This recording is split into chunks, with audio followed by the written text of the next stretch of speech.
F1 stands for F, yeah, The Simpsons, stealing from Surf 2, and a very cheesy Stallone. All this and more on this week's How Did This Get Made? Last Looks! Hit the theme! Last looks, say something before it's gone. Because it's last looks, this is the opening song. Well, after this one, Paul moves on. Hello, all my surf zombies. It puts the lotion in the basket. I'm Paul Scheer, and welcome to How Did This Get Made? Last Looks, where you, the listener, get to voice your issues on Surf 2, a movie that honestly, it just grossed us out. We were utterly disgusted by this movie, but also kind of loved it. I tell you that Aaron Renee, one of our Discord users, thought the movie should have had the tagline, Surf 2, Grease 3, Eugene's Revenge. I love it. Thank you, Aaron Renee, for that alt tagline. Remember, if you have an alt movie tagline or a title, submit it to us on our Discord, and we might just read it on the show. All right, it is 4th of July, people, so we'll be hearing all your corrections and omissions on Surf 2. There's not going to be a lot of them because a lot of you people are out on vacation, living the life, not trying to correct us, just letting us live. But we will get to those corrections and omissions. Plus, we have a deleted scene from last week's episode, which you're going to love. And Jason's not here. He's also on vacation. It's just me, fresh home from F1, which I fucking loved. It's the best. Yes, is the bad guy a little complicated to understand? Sure, but I don't care. It's like Top Gun Maverick, but dumber, but in a way that makes it better. I don't know. I'm still processing it. Anyway, we have so much to get to, but we'll also reveal next week's episode. But before we get too far into things, I have to give a shout out to Quinn. Quinn, I love that opening theme song. It was so good. Good for you. Good for all of you. I love doing the show every week after week. I am here for you, and you are here for me because you deliver the best last look episode themes in the world. No one else has as good themes as we do. So keep them coming. Just go to hdtgm.com. That's our website. There's a little button there. You hit submit a song, and that's how you could submit songs to this. It's easy. Keep them short, though, right? Brevity is the soul of wit, and I believe that was said by Michael Bay. All right, next week, Pacific Northwest, you've been warned. Dinosaur Improv is coming to Seattle and Portland, July 9th at the Neptune Theater, July 10th at the Portland Theater, which is also the Aladdin Theater. I like to call it the Portland Theater. We'll be at the Aladdin on the 10th, and we'll be at the Neptune on the 9th. Joining us is Edie Patterson from the Righteous Gemstones and Resident Alien. It's going to be me, Jason, Edie, Hubel, Seth Morris, Carl Tart, Owen Burke, Chad Carter, and then get ready. How Did This Get Made? Will be in Vancouver on the 12th. Okay, we have changed locations. Repeat, How Did This Get Made in Vancouver has changed locations. You should have been notified by your ticket seller, broker, whatever you call the people you buy tickets from. We are now at the Vogue Theater, and we might, as of this recording, be completely sold out.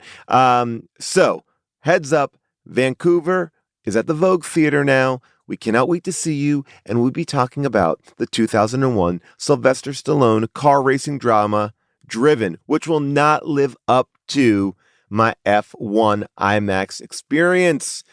Oh, man. We have 2 IMAX theaters, like true IMAX theaters in LA. One's on City Walk. One is at the Kodak Theater, the Dolby Theater. The big one, Man's Chinese Theater is what I call it. And I got to tell you this. Beautiful IMAX, great sound. Saw RRR there. Seen a lot of movies there. Concessions suck ass there. They're terrible concessions. It's like the concessions are trapped in 1984. I don't get it. I don't get why the concessions are so bad there. Anyway, that's just a shout out to a very specific problem that I have with one of the only 2 IMAX theaters here. And I know there's these other theaters. Oh, we have IMAX presentation. It's not IMAX. It ain't IMAX, buddy. It ain't IMAX. Anyway, if you haven't heard, this is going to be too abrupt of a change of tone here.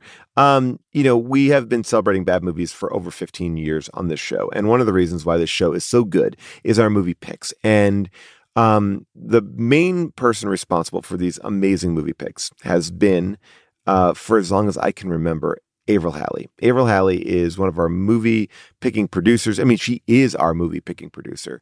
And she is going through a battle right now with brain cancer. And, she has asked for some love. That's really one of the most beautiful things. If that tells you anything about Averil, it should tell you everything. We were hoping that if you have a second, you could send her an email, some fan art, just something to brighten her day at andrew@moviebitches.xyz. You can send it right to andrew@moviebitches.xyz. Just a little note, even checking in if you've done it before. And if you want to send her something, nothing perishable and nothing scented, you can send it to Averil Halley, P.O. Box 641, Agora Hills, California, 91376. Averil is truly one of the kindest, nicest people I have met. I've loved my time working with her. We can't wait to have her back. If you have a second, send her some love. Okay, that is all that I got. Let's get into it. Last week, we talked at length about Surf 2. Well, not that long, just regular. We had questions. And you know what? We might have even missed a few things. Here's your chance to set us straight. Fact check us, if you will. It is now time for corrections and omissions. Don't be rude with your bad attitude. You know you got nothing to prove. How did this get made? They've got a mission to cover all the things that they've been missing on a little section that they call corrections and omissions. Boom! That's Action Jackson 5. That's was that dark ska? I mean, is it called dark ska? I love it. All right, let's go to the Discord. Dove writes, the Buzz Cola International Surf Trophy that they gave Eric Stoltz at the end is a woman's bowling trophy. I'm looking at a picture of it, and you are correct. And you know what? This movie gets it. I'm not here to pick apart this movie. This movie gets it. But Dove also goes on to say the sign above the store said Sir Boards, because I assume they didn't give an F. Ooh, I like that, Dove. So many Easter eggs and other things just for the audience. They definitely had a blast. This is stuff that actually came up during the fan Q&As. We cut it out for time. But yes, Sir Boards and Groceries is a great notice, a great find, if you will. And the Discord is full of these finds. Pictures, everything is so beautifully detailed. Mitch Kappa, Chunk Style, writes, giving the nerdiest couple 2 full pages in the yearbook seems really extravagant. Well, Mitch Kappa, we all know the nerds put together the yearbook, so of course, but they were called the nerdiest couple. And maybe it's a small school. I went to a small private school when I was very young, and I still have my yearbook from it. And there was only one senior. So it was like junior class, sophomore class, and then it was the senior. And it was a full page picture of her. Lonely. That seems so lonely, but back then it felt so cool. Ghost Bag writes, does Eddie Deazen's character in this film create Buzz Cola with 3 Z's with the intention of initially putting the surfers to sleep? Oh, and the zombification is a unintended consequence? Okay, wait, Ghost Bag, let me go with you. I like this. What if the Buzz Cola means zombies? Buzz and the extra Z is for zombie. Ghost Bag, we got something. Let's go to the phones. First up, Rob. Oh, we know where Rob is from. Rob from Long Island, what do you got? Hey guys, it's Rob from Long Island. Just listening to the Surf 2 podcast, and you talked about a thong, and you were surprised that the Beach Boys sang about thongs. But in the olden days, thong was referred to flip-flops, basically, because it's that little strip that goes between your toes. It's kind of like what we think of now as a strip between your legs or whatever. So a thong is basically it could be a flip-flop or a bikini bottom or something like that. So that's why that's that. All right, bye.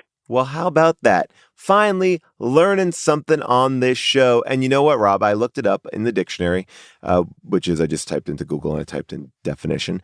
And a thong is defined as a narrow strip of leather and or other material used especially as a fastener or as the lash of a whip. And also a skimpy bathing suit or a pair of underpants. Well. Thank you. I'm glad that my image of the Beach Boys stays untarnished thanks to you. All right, next up, a lot of calls from Seattle. And by the way, we are so excited to come back to Seattle on a Wednesday. And you guys are buying tickets for a Wednesday? Hell yes, Seattle. We fucking love you. All right, John, what do you got? Hey, Paul. I haven't done this in a long time. This is John. You helped me out a lot with my kids with some questions back in the day. I just want to kind of give you a full circle follow-up. We were at your Seattle show a couple weeks ago where you got the legendary shirt from Den of Thieves.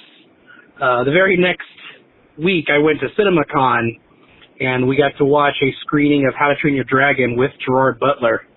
And I only had like 2 seconds to talk to him, and it was either get a picture with him or show him my phone where I took a picture of you wearing the shirt. So I chose option B, and I showed him the picture of your shirt, you wearing the shirt at the show. He was stoked. He started laughing, and he was like, I'm glad it's got a good home. So anyway, that's basically it. It's dumb, but I thought you would enjoy hearing that. All right, love the show. Bye. Well, John, I'm glad to hear that my advice has gone over well, but let me tell you this. More importantly, you did the right thing. I know that it would be cool to have a picture with Jerry B. But you do a moment like that. As someone who has to deal with a lot of different people in my life and people come up, that's going to stick out in his head. You did done right. You did done right, John. I appreciate you taking your moment to share it with him. I appreciate you calling in. I appreciate you being back on the show. But I'm going to just say, I know it's a bummer not to have a picture with him. But I got to tell you, that story might live on longer with him. And then you are part of it. So, I mean, you're not getting to benefit from it. But just know that was awesome. And way to go that he's doing a Train Your Dragon screening in Seattle. My buddy produced that movie, and way to go for that whole team. They're awesome. We went to visit them, as a matter of fact, when they were shooting when we were in Belfast. Yeah. Okay, next up, Katie. Uh-oh, not Katie. Jafar. What do you got, Jafar? It's Katie from Seattle, but yet again, anyone listening to this is going to know me as Jafar. So fuck it. I guess I'm just Jafar now. I'm calling with an answer for Jason, because yelling from the upper balcony like a true monster is absolutely not the best way to convey information. At the time, it just seemed really vital that we clear up what I'm now referring to as Crawlgate. Okay, so after the huge reveal about there being a director's cut, Jason wondered what else is different between the two versions, apart from the crawl. Which, by the way, I'm pretty sure either replaces or plays over the montage most of us saw with the carbuncle feet. Because I think Jason would remember it if he had seen those monstrosities. But aside from the crawl giving you the entire plot of the movie up front, there's literally only one other significant difference. The director's cut has significantly more nudity. When Jason said he loved the movie so much because it had topless scenes every 15 minutes like clockwork, it made me realize I must have watched the wrong version, because while I saw some big American naturals, I definitely didn't see that many big naturals. Naturals aside, though, I agree with you. It was way more fun not having the crawl and having to try to make sense of what's happening while absolute mayhem unfolds. Sincerely, thank you so much to everyone who makes the podcast, especially the live shows, happen. Not just for the great episodes, but for giving nerds like me a place to indulge very specific, very strange creative pursuits. When Surf 1 happens, I want to be in the costume department. Thanks so much. Take care. Katie, you are definitely hired on Surf 1. I I like this explanation. I'm wrapping my head around it, and I think you're right. I think it is better that we understand the movie less, leave more to our imagination. And thank you for coming in great costume. I will say, if you come out to see Dinosaur, no costumes needed.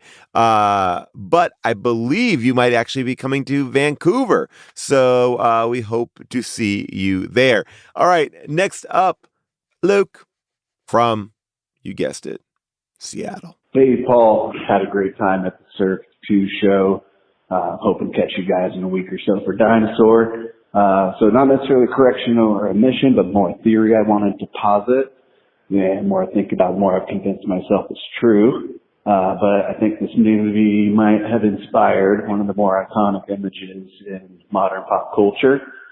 And that's the image of Homer Simpson just choking the shit out of Bart, a la Chuck and Bob's dads, when the guys come out of the water from competing in the surf surf competition. They just wrangle their necks. And the first thing I thought was like, boy, that looks a lot like Homer choking Bart. Also think Matt Groening, being a guy in California at that time, being a fellow Pacific Northwest weirdo and someone whose dad made surf movies when Matt Groening was a child, I think it's very possibly true.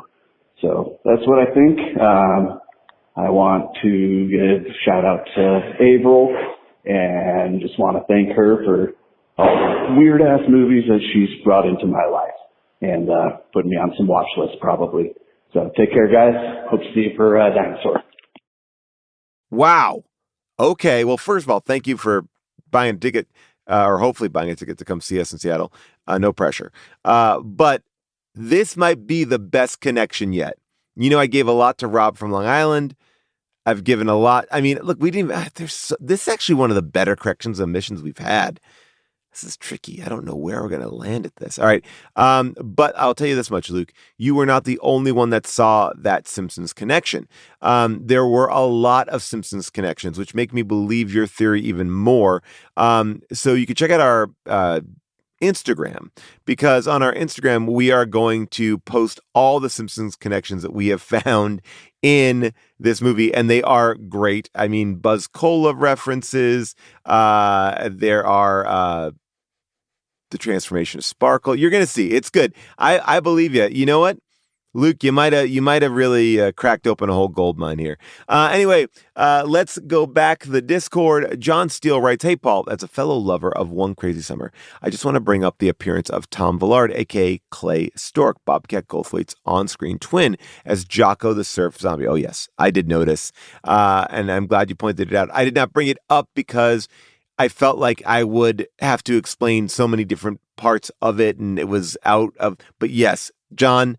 I saw Tom Villard. I was psyched to see Tom Villard. I love the Stork Brothers. I'm a big fan of One Crazy Summer. And if you've not seen it, what a perfect time to watch it. Last year we were in Nantucket for the film festival doing a How Did This Get Made show there. And we watched One Crazy Summer, which shot a lot on Nantucket back then. And it was fun for the whole family. Anyway, this one's going to maybe boggle your mind. From Fun Facts 47, even though Eric Stoltz lost out on sharing the screen with Biff Tannen in Back to the Future, if you don't know that story, look it up. I don't need to get into it here. He did star in this movie with a different Biff, Biff Maynard, who played Bob's dad. Now, it would have been more of a coincidence if Biff played Chuck, that's Eric Stoltz's dad, instead. Well, yes, that would have been the coincidence we would have needed. And Fun Facts 47, that feels like a 47th fun fact. Like you got the good ones out of the way and now you're getting like you're digging a little bit deeper than you need to. JXL writes, "I was fascinated by the character arc of Big Head. He starts off with some self-awareness, joking about cheating his way to a 53 on his IQ test, and then tacks on a bow wow as his catchphrase early on. As the movie progresses, his dialogue is stripped down to just his catchphrase.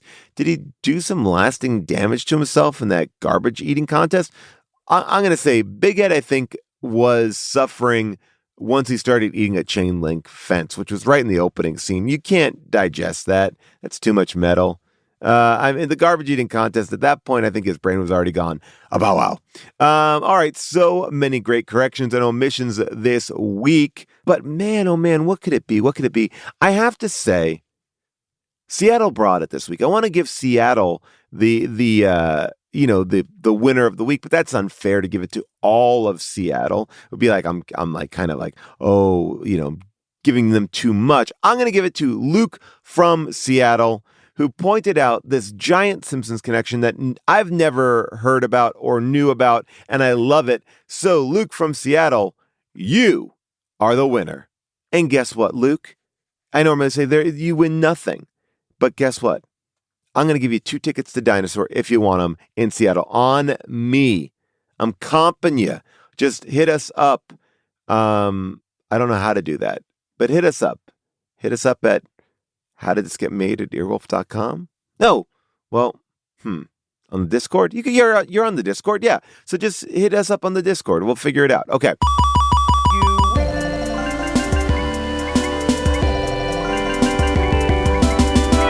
You win. Okay, that was more complicated than it needed to be. Anyway, if you want to chime in with your own thoughts about the latest episode, hit up the Discord at discord.gg/HDTGM or call us at 619-PAULASK. Coming up after the break, it's Paul's pick. But first, take a listen to this bonus deleted scene from Surf 2, where we talk about the origins of Surf 2 and it being in 3D and how this movie is connected to our home theater in Los Angeles, the Largo at the Cornet. All right, so take a listen to that. All right, let's see. Okay, Joshua Cadman was cast as Johnny Bighead after impressing producers by drinking an entire 6-pack during his audition. There were unsafe work conditions on this film. I know that is unsettling to me. That's unsettling. We did hear that the writer-director had suffered a surfing injury to the face, and while on painkillers, he wrote this movie in 2 days. It was originally called Frankie and Annette Go to Hell. Okay. I love that too. And then he retitled it Surf Death, the movie. And then basically he made it into Surf Trash, which was sold at Cannes as a 3D film. Cannes? Yes. So they sold it at Cannes as a 3D film. And while it was not shot in 3D, it wasn't.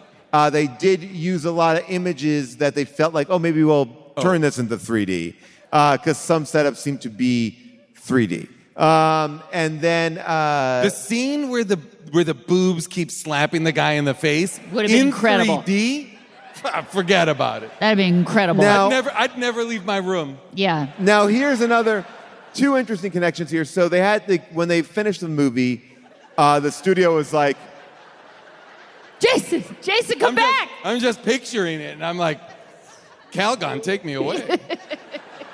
When they finished the movie, the studio was like, we can't release this. So they had to kind of add in a bunch of the new sex and gross out gags, and they really wanted to capitalize on Revenge of the Nerds. So they originally titled it Surf 2, The Nerds Strike Back. But that came away. And now this is the best part of it. We perform at Largo, which is the Cornet Theater. This film premiered at the Cornet Theater at Largo for the overflow. So basically, kids who couldn't get into the premiere went to Largo to watch Surf 2. Wow. So that's maybe, look. So we've been in the same theater that what a piece of premiered history. Surf 2? Yeah, what a piece of history. There Wait, it is. Paul, can I ask a question, though? I think we might have covered this. So those boobs were added post... Yes. Really? Not all. Not all, but more. I think like a bunch of the very inserts that are very close cut are the reshoots simply because they don't have any other people around them. Those people might already have their boobs might have fallen by the time they were doing the reshoots. Fallen off? Fallen down. You know what I mean? Down? There's a lot of sun damage going on. I don't know. You think the sun makes boobs fall down? Yeah, you don't know. Yeah, because they grow away from. Yeah, gravity. Look at gravity. Gravity I understand, but you think the sun controls gravity? I think that sun damage doesn't do great things for big American naturals. Oh, so now the naturals are American, Yeah. as they should be. You will be surprised to know that We're gonna build that bra. Yeah! that the way that they sold this movie at Cannes was around Sparkle. What? Was she a name? It's Linda She was a big Carriage. star? That was the one they're like, it's going to be a Linda Carriage movie. We'll go see a Linda This is Carriage. bizarre There it that is. this movie was ever in Cannes. Well, I think they do that to sell a lot of weird movies. It's like a lot of movies come out of Cannes and like, oh, we got the financing for it. The Palme d'Or Award goes to Surf 2. All right, welcome back. By now, I'm sure you've noticed that every week we re-release old How Did This Get Made episodes, and these matinee episodes come out every Tuesday. This week's matinee was Highlander 2, The Quickening with Sam Richardson, and next week we are kicking off Sylvester Stallone Summer, and we'll be re-releasing Over the Top. So keep on checking out all of our replays and classic episodes every single Tuesday. And stay tuned, Vancouver, as we bring Stallone Summer to you on July 12th at the Vogue Theater. All right, now Jason is not with me this week, but he has been killing it on Taskmaster, and it's going to be one of the things I talk about on Paul's Picks. Casey Campbell, play us in. Hey, all you dum-dums, freaks, and geeks. Now it's time for Paul's Pick of the Week, and let's go! Ow! All right! All right, people, what have I been up to? What have I been watching? I just did a very big recommendation on my Substack. I have a Substack, no big deal, but mine is free. I'm not charging you any money for that. But I did a whole bunch of stuff. And there's one thing I really want to talk about, which is, and I talked about it already on this show, but I'm bringing it up one more time because it's just so good. When Things Fell Apart with John Ronson is a podcast that is blowing my mind. I just finished it today. 2 seasons, 8 episodes each, and it really attacks the culture war that we are finding ourselves more and more in the midst of. And he goes back to all these pivotal moments that start this like a snowflake that becomes a snowball that then becomes an avalanche, where we change our perception on something, or the world starts to take a position that is so wrong in a way. It's awesome. I mean, we go back from how the Catholic Church adopted a anti-abortion stance to the myth of kids identifying as furries and using a litter box in classrooms, to a disgraced scientist who had become the leading voice on not having vaccines, and the documentarian who had it out for Anthony Fauci. All of these things started from the weirdest places, but then took on this giant cultural relevance. I find this podcast just fascinating. It's not done in an incredibly funny way. It's just very, very interesting. You know, John Ronson, he wrote that book called The Men Who Stare at Goats. It was made into a movie that was not as good, but it was like the CIA experimenting with like psychedelic drugs and telepathy and all this kind of cool. I like John Ronson a lot. I think you will like this podcast, When Things Fell Apart.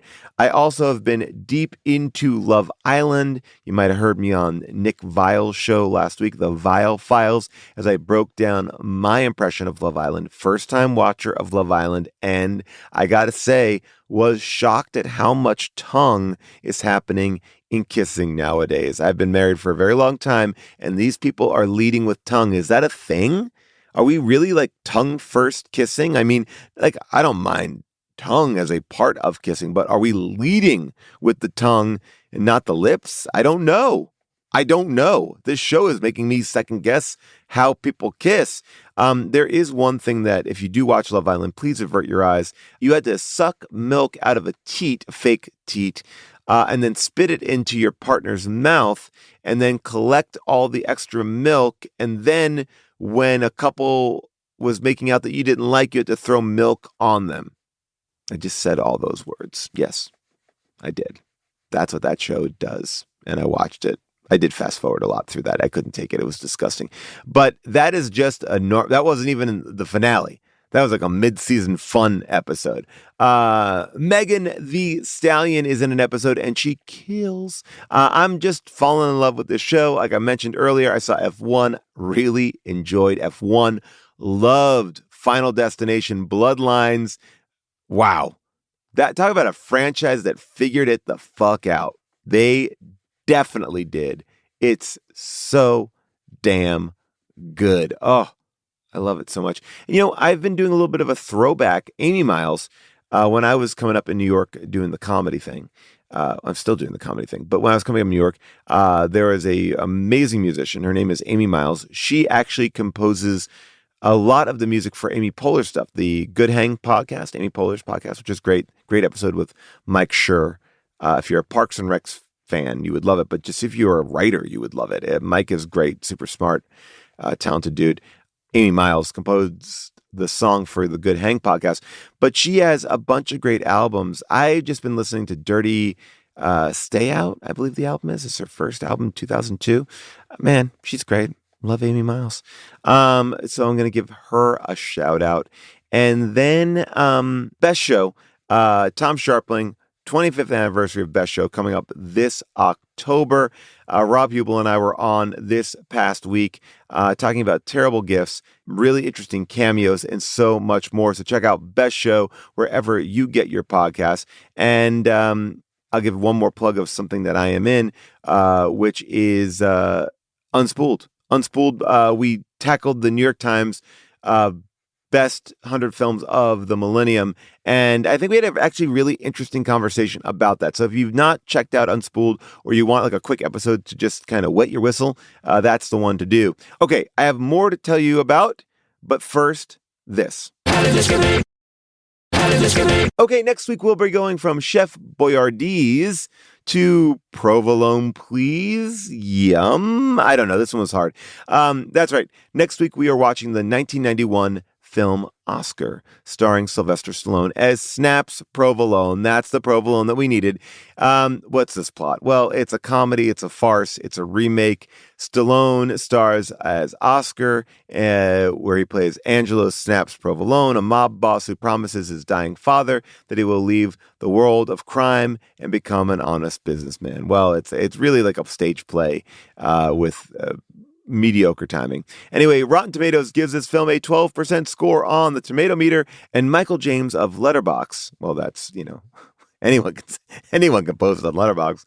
Michael James says, this comedy of errors has its set of hits and misses, but it does stay quite watchable, providing a good dose of laughter. It was also fun to catch Stallone in this mode. It's a perfectly laid-back guilty pleasure watch on a lazy afternoon. I've said that about movies that I have been in. It just means that it's fine.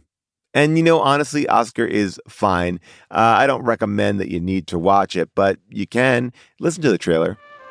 The year is 1931, and gangster Snaps Provolone is in control.